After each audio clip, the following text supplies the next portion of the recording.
السلام عليكم ورحمة الله تعالى وبركاته.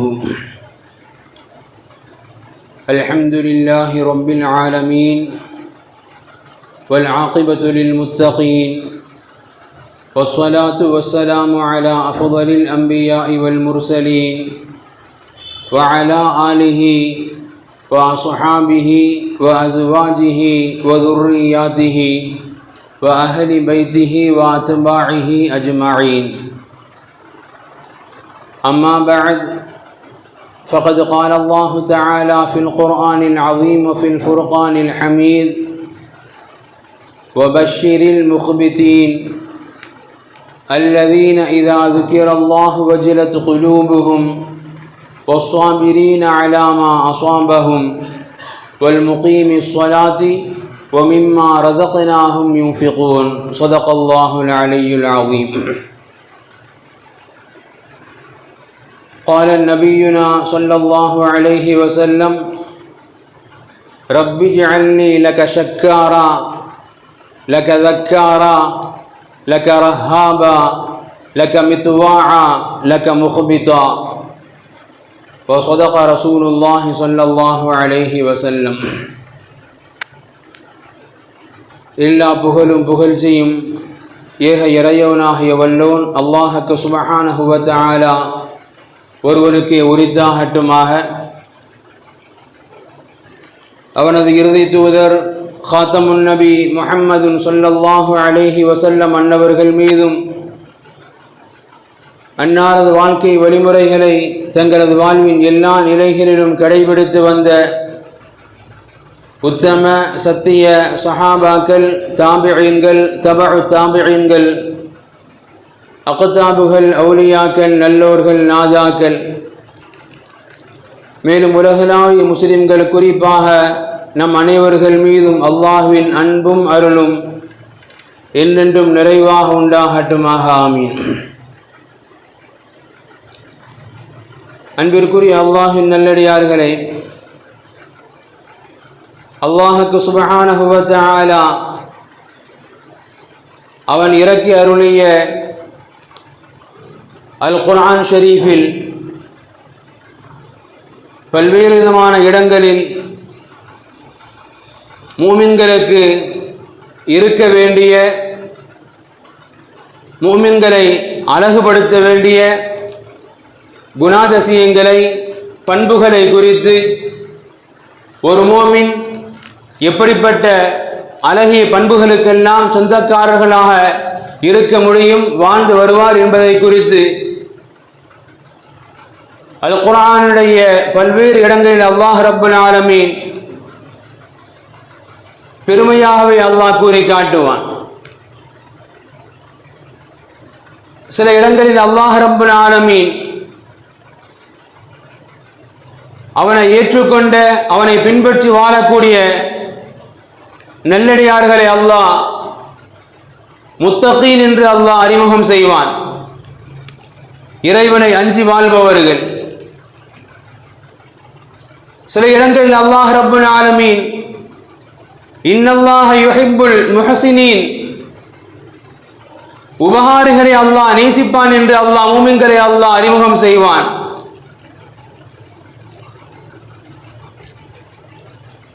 சில இடங்களில் அல்லாஹ் ரப்பல் ஆலமீன் முஹ்ததீன், நேர்வழி பெற்றவர்கள் என்று அல்லாஹ் அறிமுகம் செய்வான். சில இடங்களில் அல்லாஹ் முத்தஹிரீன், பரிசுத்தவான்கள் என்று அல்லாஹ் அறிமுகம் செய்வான்.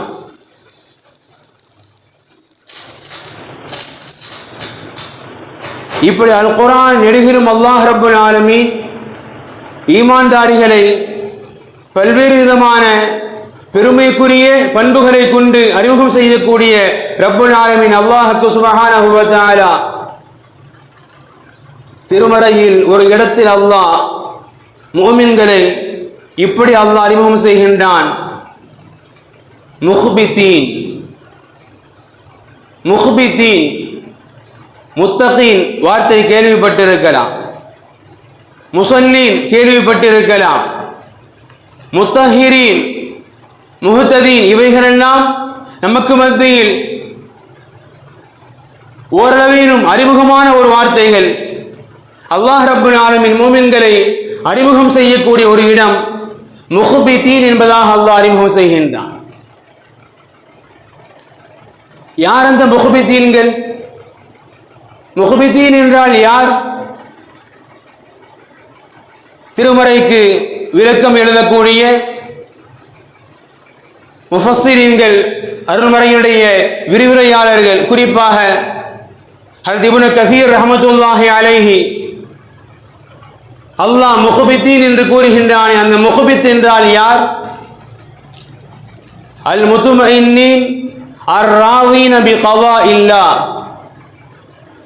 அல்லாஹ் ரப்புல் ஆலமீன் அவரது வாழ்க்கையில் எதனை அல்லாஹ் விதியாக்கி இருக்கின்றானோ அந்த விதியை ஏற்றுக்கொண்டு மன நிம்மதியோடு மன ராகத்தோடு வாழ்பவர்.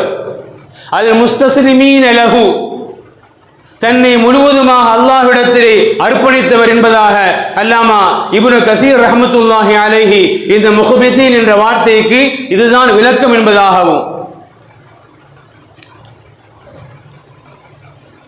திருமறைக்கு விளக்கம் சொல்வதற்கு தகுதி வாய்ந்தவர்களில் முதன்மை சொந்தக்காரர்கள் சஹாபாக்கள், குறிப்பாக அல்லாமா ஹஜ்ரத் இப்னு அப்பாஸ் ரலியல்லாஹு அன்ஹு அவங்க சொல்வாங்க, முஹ்பிதீன் என்று அல்லாஹ் சொல்கின்றான் இவர்கள் யார்? அல் முத்தவாதிஈன். அல் முத்தவாதிஈன் தனது வாழ்வு முழுக்க முழுக்க அல்லாஹ்விற்கே என்று அடிபணிந்து முழுக்க முழுக்க உபூதியத்தை, அடிமைத்தனத்தை, பணிவை காட்டி வாழ்பவர்கள். இவர்கள்தான் அந்த முஹ்பிதீன் என்ற வார்த்தைக்கு சொந்தக்காரர்கள். அல்லாமா முஜாஹித் ரஹ்மத்துல்லாஹ் சொல்லி காட்டுவாங்க,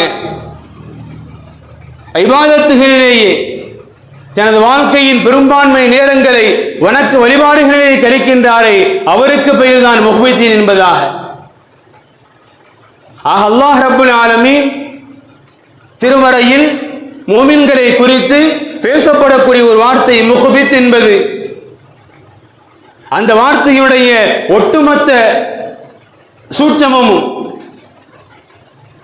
தனது வாழ்வின் எல்லா நிலைகளிலும் அல்லாஹ்வை எஜமானனாக, ரப்பாக, தன்னை அடிமையாக பொருந்திக் கொண்டு தனது வாழ்வினுடைய எல்லா ஏற்றத்தாழ்வுகளுக்கும் அல்லாஹ்விடத்திலேயே பொறுப்பை ஒப்படைத்து யார் வாழ்வாரோ அவருக்கு பெயர்தான் முஹ்பித் என்பதாக இந்த ஆயத்தின் பின்புலனாக இமாம்கள் சொல்லி தருவாங்க. பொதுவாக அல்லாஹ் தஆலா குர்ஆன்ல முத்தகீன், முஹ்ததீன் என்றெல்லாம் பேசக்கூடிய ரப்புல் ஆலமீன் இந்த முஹ்பிதீன்களை குறித்து அல்லாஹ் பேசுகின்ற பொழுது அவன் தொடங்கக்கூடிய வார்த்தை எப்படி தெரியுமா? அவன் துவங்கக்கூடிய வார்த்தை எப்படி தெரியுமா? வபஷ்ஷிரில் முஹ்பிதீன். வபஷ்ஷிரில் முஹ்பிதீன், யார் உலகில் முஹ்பித்தாக, அல்லாஹ்வை எஜமானனாக, தன்னை அடிமையாக, அல்லாஹ் ரப்புல் ஆலமீன் தனது வாழ்க்கையில் ஏற்றத்தாழ்வுகளாக எதை கொடுத்தாலும் அதை அப்படியே பொருந்திக் கொண்டு வாழக்கூடிய இந்த முஹ்பிதீன்களுக்கு நபியே நீங்கள் சொல்லுங்கள், வபஷ்ஷிரில் முஹ்பிதீன். அந்த முஹ்பிதீன்களுக்கு நன்மாராயம், சுப செய்தி, என்னிடமிருந்து நன்மாராயத்தை சொல்லுங்கள் என்று கூறித்தான், என்று துவங்கிதான் அல்லாஹ் ரப்புல் ஆலமீன் இந்த வசனத்தையே துவங்குகின்றான். தொடர்ந்து வரக்கூடிய வசனங்கள் அல்லாஹ் பேசி காட்டுவான். இந்த முஹ்பிதீன்களுக்கு சில அடையாளங்கள் உண்டு, சில தன்மைகள் உண்டு. முதல் தன்மையாக அல்லதீன, அந்த முஹ்பிதீன்கள் யார் தெரியுமா? இதா ذுக்கிரல்லாஹு வஜிலத் குலூபுஹும். இதா ذுக்கிரல்லாஹு வஜிலத் குலூபுஹும், அவர்களிடத்தில் அல்லாஹ்வின் பெயர் கூறப்பட்டால் போதும் அவருடைய உள்ளங்கள் எல்லாம் நடுநடுங்கி போகும். யார் முஹ்பித்துகள்? அவர்களுக்குண்டான பிரத்யேகமான தன்மை அல்லாஹ் சொல்லி காட்டுகின்றான். அல்லதீன இதா ذுக்கிரல்லாஹ் வஜிலத் குலூபுஹும், அவர்கள் எந்த ஒரு காரியத்தில் ஈடுபட்டு இருக்கட்டும், உலகத்தின் எப்பேற்பட்ட காரியங்களில் பல மடங்கு லாபங்களை ஈட்டி தரக்கூடிய எந்த ஒரு காரியத்தில் இருக்கட்டும், அல்லது தன்னையே மறக்கடித்து போகக்கூடிய மிகப்பெரிய இன்பத்தில் இருக்கட்டும், அவர்களிடத்தில் நீங்கள் அல்லாஹ் என்று சொல்லி பாருங்கள். வஜிலத்து குலூபுஹும், அவருடைய உள்ளங்கள் எல்லாம் அவனது பெயரை கேட்டாலே நெடுநடுங்கி போகும். அப்பேற்பட்ட வாழ்க்கை வாழ்வார்களே, அவர்களுக்கு பெயர்தான் முஹ்பிதீன்கள். இன்று நம்மை பொறுத்தவரை அல்ஹம்துலில்லாஹ் நாமும் கலிமா சொன்ன ஈமான்தாரிகள். நாமும் அதே அல்லாஹ் ரப்புல் ஆலமீனை படைத்தவன், அவன்தான் அனைத்தையும் உருவாக்குபவன், அவன்தான் அனைத்தையும் நடத்தாட்டுபவன், அவன்தான் வாழ்வினுடைய எல்லா காரியங்களுக்கும் பொறுப்பதாரி என்ற நம்பிக்கைகள் நம்மிடத்தில் வாய்மொழியாக இருந்தாலும் உள்ளத்தின் வாயிலாகவோ செயல்பாட்டின் வாயிலாகவோ அல்லாஹின் பெயரை கேட்டால் அப்படிப்பட்ட மாற்றங்கள் நம் வாழ்க்கையில் ஒருபோதும் நடைபெறவில்லை. எனவே தான் அல்லாஹ் தஆலா முஃமின் சொல்லல, முஹ்பித்ங்கறான். முஃமின்களுக்கும் அல்லாஹ்வை குறித்து தெரியும். நாம் அல்லாஹ்வை குறித்து தான் ஈமான் கொண்டிருக்கின்றோம். இருப்பினும் இந்த தன்மை யாரிடத்தில் இருக்கும்? அல்லாஹ் பேசுகின்றான், அவர்கள் முஹ்பிதீன்கள். ஒட்டுமொத்த வாழ்க்கையும் அல்லாஹ்விடத்தில் ஒப்படைத்து விட்ட, சமர்ப்பித்து விட்ட, அல்லாஹ்வினால் தேர்ந்தெடுக்கப்பட்டவர்கள் அவர்கள். எனவே அவர்கள் உலகத்தின் எந்த ஒரு காரியமோ, உலகத்தின் எப்பேற்பட்ட இன்பமோ அவர்கள் ஈடுபட்டிருந்தால் அவர்களிடத்தில் அல்லாஹ் என்று சொல்லி பாருங்கள், மறுகணமே அவர்கள் வாழ்க்கை மாறி போகும், உள்ளங்கள் மாறி போகும், செயல்பாடுகள் மாறி போகும். அல்லாஹ் முதல் தன்மை சொல்லி காட்டுறான், இதா ذுக்கிரல்லாஹு வஜிலத்து குலூபுஹும்.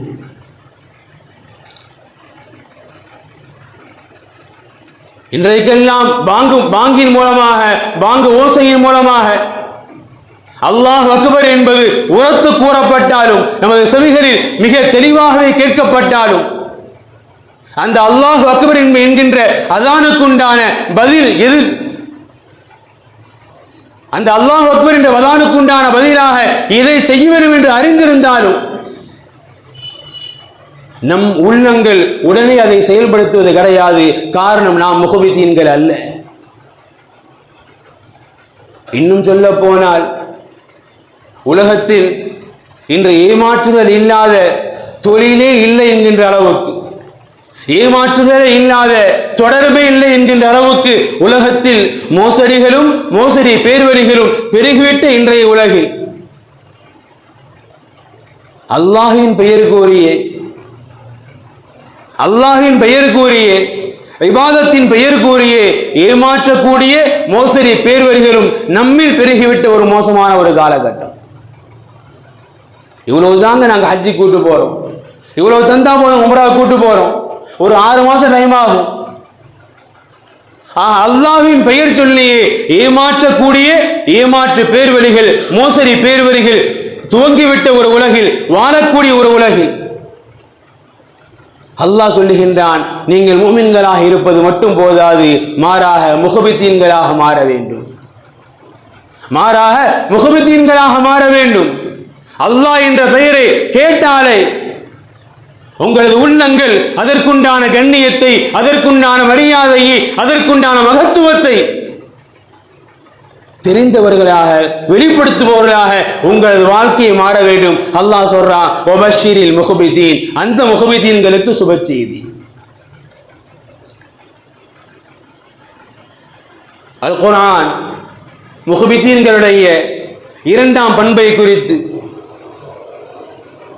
2ஆம் நிலையை குறித்து அல்லாஹ் ரப்புல் ஆலமீன் திருமறையில் பேசுவான். வஸ்ஸாபிரீன அலா மா அஸாபஹும், வஸ்ஸாபிரீன அலா மா அஸாபஹும். அவர்கள் வாழ்க்கையில் எந்த சோதனைகள் வந்தாலும் அந்த சோதனைகளை பொறுமையோடு கடப்பார்கள். அந்த சோதனைகளை பொறுமையோடு கடப்பார்கள். இன்னைக்கு உண்மையிலே இந்த பண்புங்கிறது சொல்லிடலாம், பேசிடலாம். உண்மையில் அப்படிப்பட்ட ஒரு சோதனையில் பொறுமையாளியாக நாம் வாழ்ந்து காட்டுவது உண்மையிலேயே இன்றைய அவசர உலகத்தில் முஃமின்களிடத்தில் கூட இல்லாமல் ஆகிவிட்ட ஒரு பண்பு.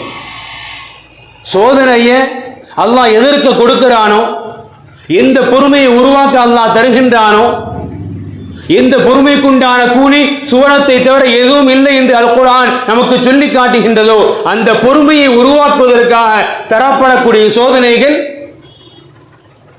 இன்று மூமின்களாலும் கூட ஏளனமாக அல்லது கைசேதமாக அல்லது புலம்பி தள்ளக்கூடிய ஒன்றாகத்தான் மாறி போயிருக்கின்றதே தவிர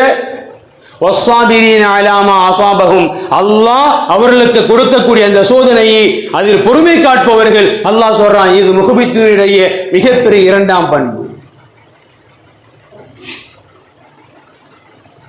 ஹஜ்ரத் உமர் ஃபாரூக் ரலியல்லாஹு அன்ஹு இப்படி சொல்லி காட்டுவாங்க,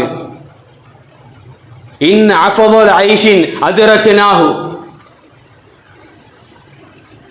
அண்ணன் பெருமானார் மறைந்து சஹாபாக்கள் காலத்தில் தாபிஈன்கள் வாழ துவங்கிவிட்ட காலத்தில் உமர் ஃபாரூக் ரலியல்லாஹு அன்ஹு தாபிஈன்களை பார்த்து சொல்லுகின்றார்கள், இன் அஃதல் ஐஷின் அத்ரக்னாஹு பிஸ்ஸப்ர். என் தோழர்களே, இன்னைக்கு நீங்க பார்க்கிறீங்கல்ல,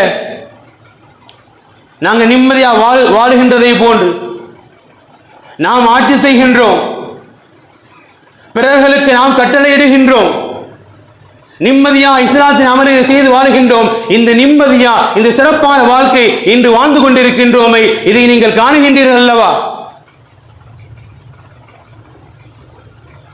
இந்த வாழ்க்கையை நாங்கள் பெறுவதற்கு இதற்கு முன்பு பல தியாகங்களை செய்திருக்கின்றோம்.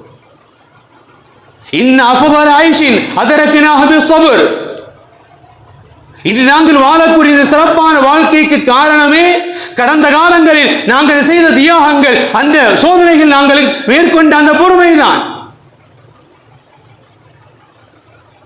ஒரு சோதனை அல்லாஹ் ரப்புல் ஆலமீன் ஒரு காலத்தில் ஒரு சமுதாயத்திற்கு அல்லாஹ் கொடுக்கின்றானா, அதன் மூலமாக நம் வாழ்க்கையை அல்லாஹ் மேம்படுத்த நினைக்கின்றான்.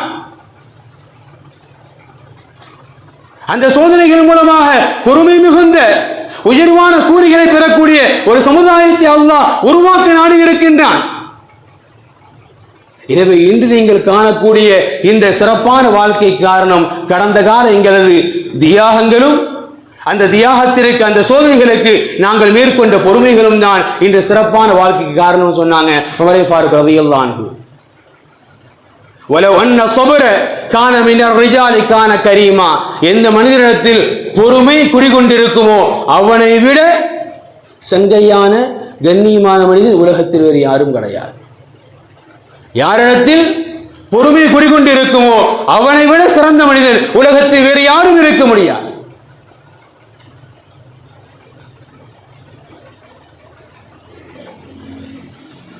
பொதுவாக நமக்கு வரலாறுகளில் சஹாபாக்கள் காலத்தில் மிகப்பெரிய ஒரு நீதிமானாக வாழ்ந்தவர் எந்த அளவுக்குன்னு சொன்னா, நமக்கெல்லாம் நீதிக்கு பெயர் பெற்றவங்க உமர் ரலியல்லாஹு, அலி ரலியல்லாஹு தெரியும். அந்த அலி ரலியல்லாஹுடைய காலகட்டத்திலேயே சில பகுதிகளுக்கு மார்க்க தீர்ப்பு சொல்லக்கூடிய நீதிபதியாக அனுப்பி வைக்கப்பட்டவங்க காதி ஷுரைஹ் ரஹ்மத்துல்லாஹி அலைஹ். காதி ஷுரைஹ் ரஹ்மத்துல்லாஹி அலைஹ் அவங்க சொல்றாங்க,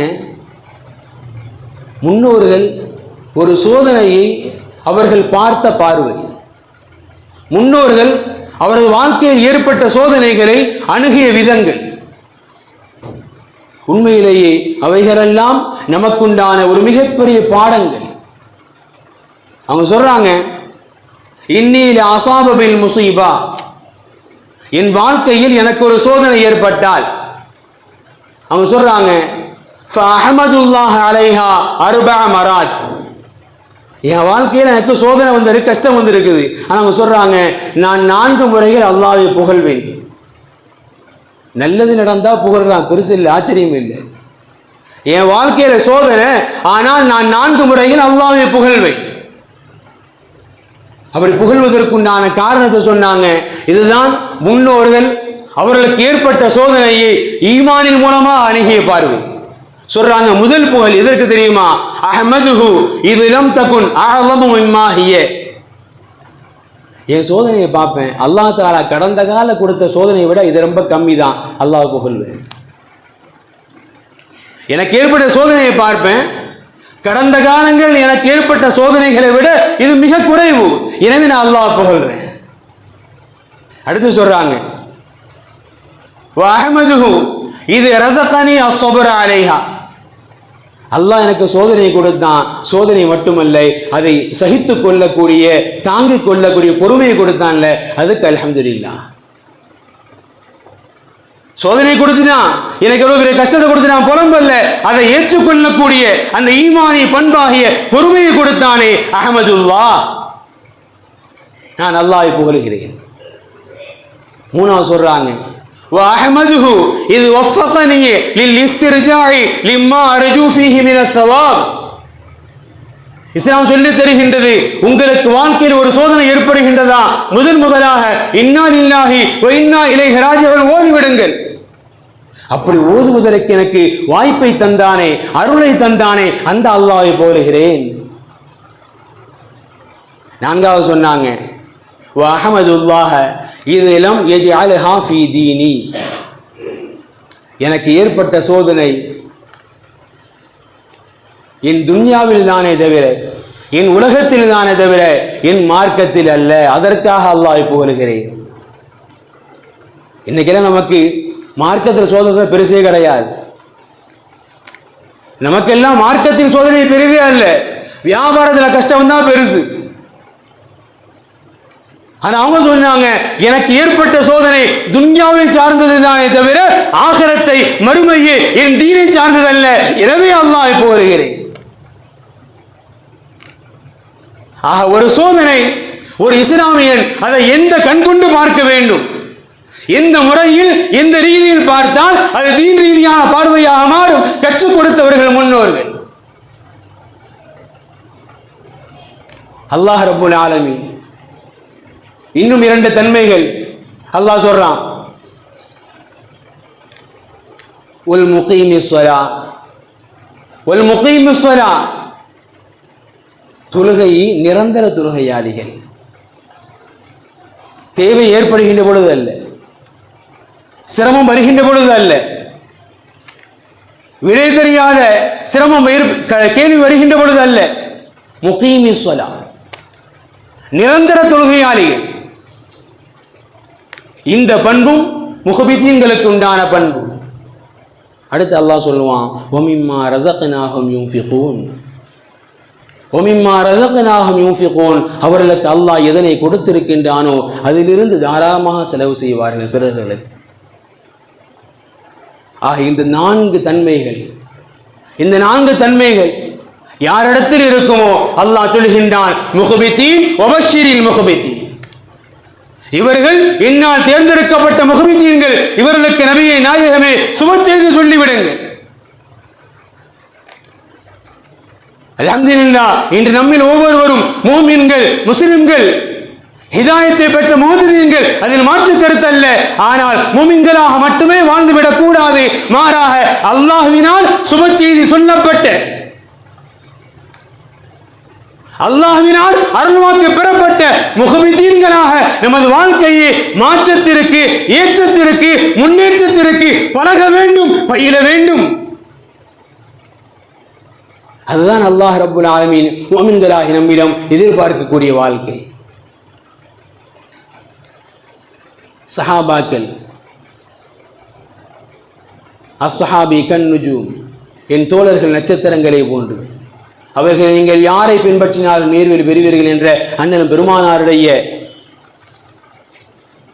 திண்ணமான சொல்லுக்கு ஏற்ப வாழ்ந்தவர்கள் அருமை சஹாபாக்கள். அந்த சஹாபாக்கள் முஃமின்களாக மட்டுமல்ல முஹ்பிதீன்களாகவும் வாழ்ந்தார்கள். வரலாறுகளை புரட்டி பார்த்தால் தெரியும். ஹஜ்ரத் அப்துல்லாஹ் பின் மஸ்ஊத் ரலியல்லாஹு அன்ஹு, ரபீ இப்னு கைஸம் என்று சொல்லப்படக்கூடிய தாபிஈ தான் அவங்க. அந்த ரபீ இப்னு கைஸம் பார்த்தாங்கன்னு சொன்னா வபஷிரில் முஹ்பிதீன் அந்த ஆயத்தை ஓதுவாங்க அவங்கள பார்த்த உடனே. யார்? ஒரு சஹாபி அவர்களுக்கு பின்னால் வாழ்ந்த ஒரு தாபியை காணுகின்ற பொழுது பார்த்த உடனே சொல்லுவாங்கன்னா வபஷிரில் முஹ்பிதீன். அது இப்னு மஸ்ஊத் ரலியல்லாஹு கிட்ட மற்ற தோழர்கள் கேட்கிறாங்க, வகால லஹு, நீங்க எதை வச்சு அவர் அப்படி சொல்றீங்க? சொன்னாங்க இப்னு மஸ்ஊத் ரலியல்லாஹு மா ரஅய்துகி இல்லா ذكرத்துல் முஹ்பிதீன். அல்லாஹ் ரப்புல் ஆலமீன் முஹ்பிதீன்களுக்கு உண்டான பண்பாக எவைகளையெல்லாம் அல்லாஹ் சொல்லி காட்டுகின்றானோ அப்படிப்பட்ட வாழ்க்கை வாழ்வோராத்தான் அவரை பார்க்கிறேன்டான். அல்லாஹ் முஹ்பிதீன் யார் அல்லாஹ் சொல்றானோ அந்த தன்மைகளுக்கு உரியவராக, அந்த செயல்பாடுகளுக்கு உரியவராக, அந்த பண்பாடுகளுக்கு உரியவராக நான் அவரை காணுகின்றேன். எனவே அவரை பார்க்கின்ற பொழுது முஹ்பிதீன் என்று சொல்கின்றேன் என்று சொல்றாங்க. ஒருவர் மட்டுமல்ல, நிறைய சஹாபாக்கள் அண்ணன் பெருமானாருடைய தோழர்களில் வாழ்கின்ற பொழுதே சுவனத்தை கொண்டு சுபச்செய்து சொல்லப்பட்ட அபூ உபைத் இப்னு ஜர்ராஹ் ரலியல்லாஹு அன்ஹு அவர்கள் மரணித்த பிறகு அவர்களை தொழுக வைத்து கஃனிட்டு தஃபன் செய்கின்ற பொழுது கபரில் 3 பேர் இறங்கினாங்க. முஆத் இப்னு ஜபல் ரலியல்லாஹு, அம்ர் இப்னு ஆஸ் ரலியல்லாஹு, லஹாக் இப்னு கைஸ் ரஹ்மத்துல்லாஹி அலைஹி. அவர்கள் அடக்கம் செய்து முடித்த பிறகு முஆத் இப்னு ஜபல் ரலியல்லாஹு ஒரு நீண்ட பிரசங்கம் அதில் சொல்றாங்க, யா அபா உபைதா, அபூ உபைதா அவர்களே, லா உஸ்னியன்ன அலைக வலா அகூலு பாத்திலா, நான் உங்களை புகழ நினைக்கின்றேன், ஆனால் பொய்யை கொண்டு அல்ல. காரணம், பொய் சொன்னா நான் அல்லாஹ் கிட்ட மாட்டிக்குவேன் சொல்லிட்டு அவங்க புகழ்ந்த வார்த்தைகள்ல ஒன்று வல்லாஹி மினல் முஹ்பிதீனல் முத்தவாதிஈன். நீண்ட ஹதீஸ், ஹாக்கிமில் இடம்பெறக்கூடிய ஹதீஸ். அவர் சொன்ன வார்த்தை புகழுக்குண்டான வார்த்தையில் ஒன்று வல்லாஹி மினல் முஹ்பிதீன். அபூ உபைதா அவர்களை நான் சாட்சி கூறுகின்றேன், நீங்கள் முஹ்பிதீனில் கட்டுப்பட்டவர்கள். காரணம், உங்களது வாழ்க்கை அப்படிப்பட்ட புனிதமான வாழ்க்கை. முஹ்பிதீன்களுக்கு அல்லாஹ் எதை இலக்கணமாக சொன்னானோ அந்த இலக்கணத்தை பின்பற்றி வாழ்ந்தவர்கள் நீங்கள். அன்பிற்குரிய அல்லாஹ்வின் நல்லடியார்களே, இன்று நம்மால் உண்மை முஃமின்களாக கூட, முஃமின்களுக்குண்டான பண்புகளால் கூட நம்மால் வாழ முடியவில்லை. நாம் மாற வேண்டும், வாழ வேண்டும். அல்லாஹ் ஆசைக்கின்றான். வபஷ்ஷிரில் முஹ்பிதீனாக, அல்லாஹ் எதிர்பார்க்கின்ற, அல்லாஹ் ஆசைக்கின்ற அந்த முஹ்பிதீன்களாக வாழ்ந்து நாளை மறுமையில் உயர்வான சுவனத்தை பெறக்கூடிய நல்ல நன்மக்களாக அல்லாஹ் நம் அனைவரையும் பொருந்திக் கொள்வானாக. வாஹிரு தஅவாஹும் அனில் ஹம்துலில்லாஹி ரப்பில் ஆலமீன். அஸ்ஸலாமு அலைக்கும் வரஹ்மத்துல்லாஹி தஆலா வபரகாத்துஹு.